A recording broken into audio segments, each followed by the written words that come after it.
Lord of Mysteries, episode 6. So, I love how this episode kicks off with a nice, scary vibe of like the professor making like painting out of his blood, kind of symbolizing like a place that we'll visit later on in this episode. And also, we have Klein and the Nighthawks visiting this castle.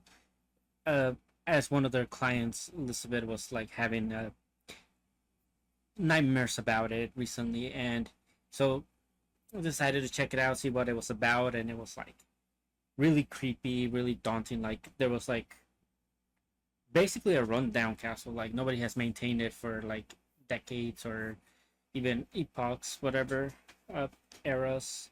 And yeah, they had to actually use this artifact uh, while there specifically. And while they were there, they were attacked by this knight, and it seemed like the knight was getting the better of them for the most part. Like even like it looked like Klein took a nice knee to the face, but he was like, "Oh, it doesn't hurt as much," and that allowed the Nighthawk leader Dune to kind of like use the uh artifact, and somehow that ended up not being the case. It was just like a predictable future of sorts, if I recall correctly, and yeah, they found this portrait after they took care of the knight where like it almost the portrait resembled a lot of Mr. Azik, the teacher that was one of Klein's professors in university. And basically, this was the Lamud family that used to own this castle, and apparently the owner disappeared mysteriously 1,000 years ago. So if Mr. Azik did end up being this guy, it almost seemingly pointed that he was some kind of monster that is able to live a very long time, or possibly an immortal that can live forever. One of the two. So just that aspect alone, that there's like stuff in this world that we have yet to explore. We need to find out how they're possible. Really intrigued me as the episode kept going, and Klein Klein decides to use the uh, emblem or the artifact that they got for this specific mission to in his own like divine realm, and while also using the divinity, the seer ability, which it seemed like quite possibly one of the riskiest things to do, and it did end up being quite the risk because while he was able to determine that this emblem had like the sun god dipped the sun god's blood dipped in it, that gave it its power. He also came to realize that if he tries to get too close to the sun, or tries to fly or skip ahead any of the pathways, his entire body could disintegrate, as he gets really lucky that the divine realm gave him some sort of protection, as this as when he touched this gold liquid, he saw the sun god, which we know the if you look up to a deity, it can lead to some serious problems for you, as it happened to Dune earlier in the season.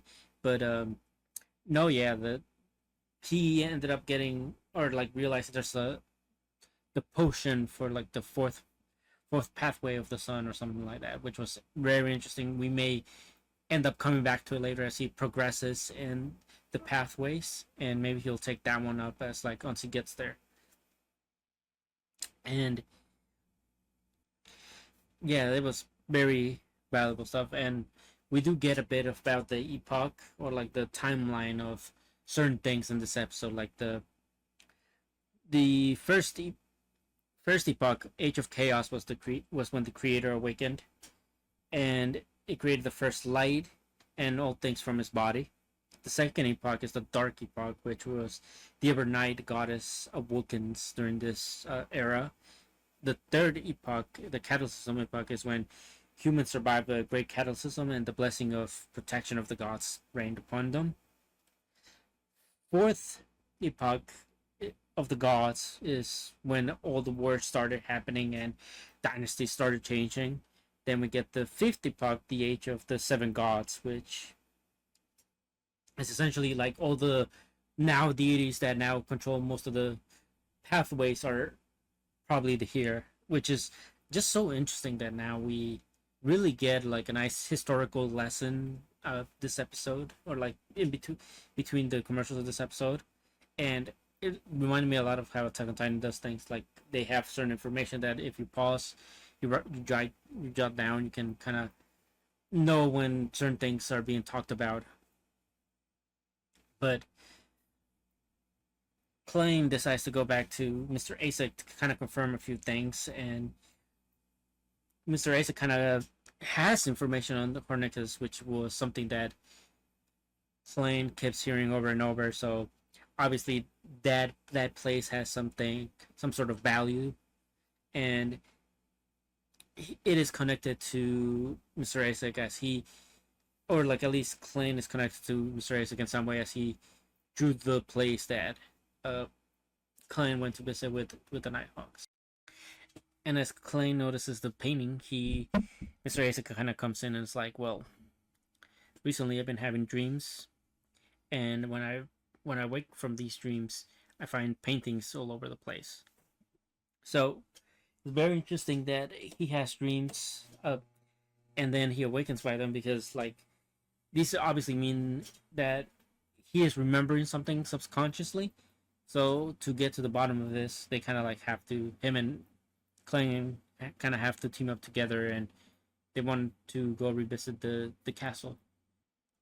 But before that, obviously the Klein was there for the Hernicus info. So like the teacher made him kind of stay there and read it there, as he's no longer a student. He had to kind of read it there and not take it off campus, which just by itself, this whole episode had this like eerie vibe of like anything can happen, and there's so much going on. Like something scary was about to happen, or the suspense that was built this episode was really great. And we found out about a few things about the Copernicus or whatever. Like we found out that they essentially worshipped the Evernight goddess, and it just brought back to like the, this is probably when they're they were most empowered, which was really interesting to me. So like they were like around the, I think the second epoch. Then they start heading to the castle ruins, which, by the way, the transitions between Mr. Asik and the past of this castle was like stellar. Like you could really tell, like, oh, they were really painting this. He has been there before. He is the person that Klein thought he was, and pretty much confirmed that he is like 1,000 years old so far. And we also come to learn that Mr. Asik probably has some hints as to Klein's transmigration, and like how it's probably connected to a certain fate that's shared between the two of them, which is so freaking interesting. And we also come to know that the knight or the wraith that Klein and the Nighthawks faced earlier in the episode was actually the son of Mr. Asik. As Mr. Asik left his former life behind, he left his family behind. The son ended up growing into the knight just like his father was, which was really, really touching.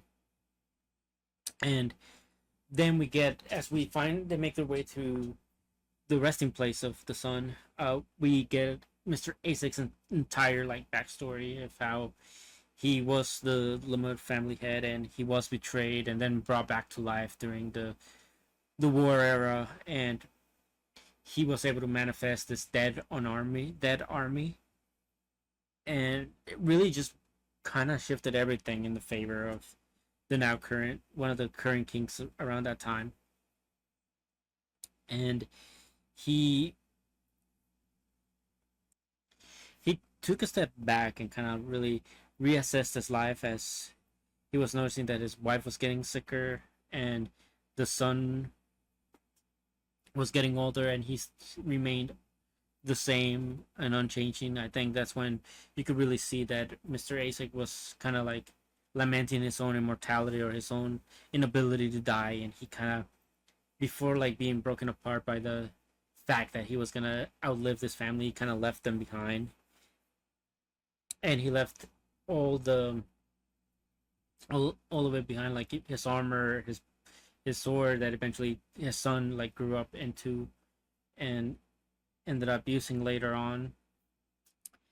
And as he tried to figure out who was the one that ended up killing his son, he used this ritual which ended up pointing him to Klain, which just made him even more intertwined as to what was happening. Like possibly the person that was involved with Klain coming, the person that's in Klain's body now being Klain is the reason why, is part of the reason why Mr. Azik's son is probably dead.